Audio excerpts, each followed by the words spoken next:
A Igreja Primitiva. Quando pensamos nela, vem-nos logo à cabeça uma imagem quase mítica, não é? Uma espécie de era de ouro da fé, cheia de fervor, de paixão e com a liderança direta dos apóstolos. Mas esperem lá, será que essa imagem assim tão idealizada corresponde mesmo à realidade ou será que se calhar está um bocadinho incompleta ou até distorcida? Bem, é exatamente isso que vamos descobrir. Vamos mergulhar a fundo para perceber como eram de facto os primeiros anos do cristianismo. Então, para começar, vamos lá olhar com mais atenção para esta imagem poderosa e por vezes até romântica que muitos de nós temos dos primeiros cristãos.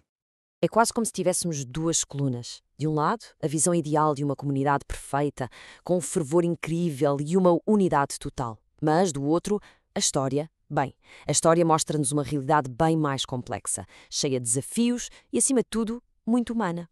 A verdade é que a Igreja Primitiva tinha pontos fortes absolutamente incríveis, mas também tinha fraquezas muito, muito sérias. É exatamente esta tensão que vamos explorar aqui. E olhem, uma coisa é certa. O surgimento da Igreja não foi um acaso. Aconteceu naquilo que a Bíblia chama a plenitude dos tempos, ou seja, num cenário que parecia ter sido meticulosamente preparado para este momento. É fascinante pensar nisto, não é? Como é que estes três fatores se alinharam na perfeição? Primeiro, a cultura grega deu ao mundo uma língua comum, que todos entendiam. Depois, a diáspora judaica espalhou comunidades por todo o lado, que serviram como uma primeira rede de contactos. E, por fim, o Império Romano trouxe a paz e construiu uma rede de estradas incrível. Tudo isto junto criou as condições ideais para que a nova mensagem se espalhasse desde Jerusalém até aos confins do Império com uma rapidez impressionante. Ok, já vimos o palco. Mas e os atores? Quem eram as pessoas que faziam parte deste movimento? Vamos agora olhar mais de perto para os rostos da Igreja Primitiva. Claro que à cabeça disto tudo estavam os apóstolos. Temos Pedro, aquele porta-voz explosivo dos primeiros tempos, cujo sermão no dia de Pentecostes resultou na conversão de 3.000 pessoas num só dia. E depois, a figura mais improvável de todas, Paulo, de perseguidor implacável a missionário incansável, que levou a mensagem por todo o Império e fundou dezenas de comunidades. E atenção, isto era, uau, absolutamente revolucionário para a altura. A comunidade cristã era incrivelmente diversa. Juntava pessoas de todas as origens que possamos imaginar. Senhores e escravos, judeus e gentios, ricos e pobres, todos a partilhar a vida como uma só família. Mas não pensem que isto era só uma tática de marketing social. Não. Esta inclusividade estava no coração da sua identidade teológica. A mensagem central era muito clara. A salvação estava disponível para toda a gente, sem exceções. E olhem, temos mesmo de parar aqui um segundo para sublinhar isto. Numa cultura que, regra geral, marginalizava as mulheres, o seu papel na Igreja Primitiva era absolutamente vital. Elas não eram espectadoras passivas, de todo. Eram participantes ativas, discípulas como Dorcas, professoras influentes como Priscila e patronas essenciais como Lídia, que abriam as suas próprias casas para as reuniões da comunidade. Pronto, e é aqui que chegamos ao ponto principal, onde vamos mesmo confrontar o mito da perfeição com a realidade, por vezes dura, das lutas internas da Igreja. Então, o ponto central é este. A Igreja Primitiva era um paradoxo. Por um lado, tinha uma força incrível, era focada na missão, super hospitaleira e resiliente perante a perseguição. Mas, por outro lado, era profundamente humana e frágil. Tinha de lidar com heresias, divisões internas, falhas morais e até momentos de apatia. E o mais irónico disto tudo é que a maior prova está à vista de todos no próprio Novo Testamento.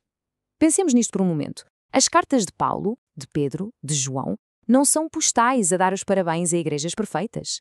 Pelo contrário, são intervenções urgentes, escritas para corrigir erros gravíssimos de doutrina e de comportamento que ameaçavam estas comunidades desde o início. Este gráfico ilustra o ponto de uma forma brutalmente honesta. Das 7 igrejas mencionadas no livro do Apocalipse, só 2 é que escapam a críticas. As outras 5 são severamente repreendidas por problemas sérios como a perda do primeiro amor, a tolerância a falsos ensinos ou a complacência moral. Isto mostra que os desafios eram a norma, não a exceção. E isto deixa-nos com uma pergunta gigante, não é? Se eles eram assim tão imperfeitos, como é que não só sobreviveram, como acabaram por mudar o curso da história mundial? A resposta, pelo menos segundo a sua própria convicção, não estava na perfeição humana. O segredo do seu legado não se baseava na sua competência, mas sim na crença de que eram sustentados pela graça de Deus. Era essa graça que os mantinha de pé e os fortalecia, não apesar das suas falhas, mas precisamente através delas. Então, o que tiramos disto tudo para os dias de hoje? Vamos tentar resumir isto em 3 lições práticas que ainda ressoam connosco.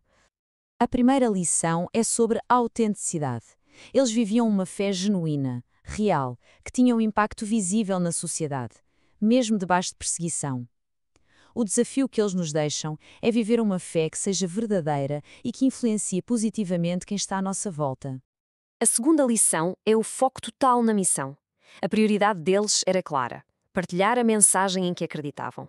E isto lembra-nos da importância de manter um compromisso firme com o nosso propósito central, seja através do nosso testemunho pessoal ou do apoio a uma causa maior.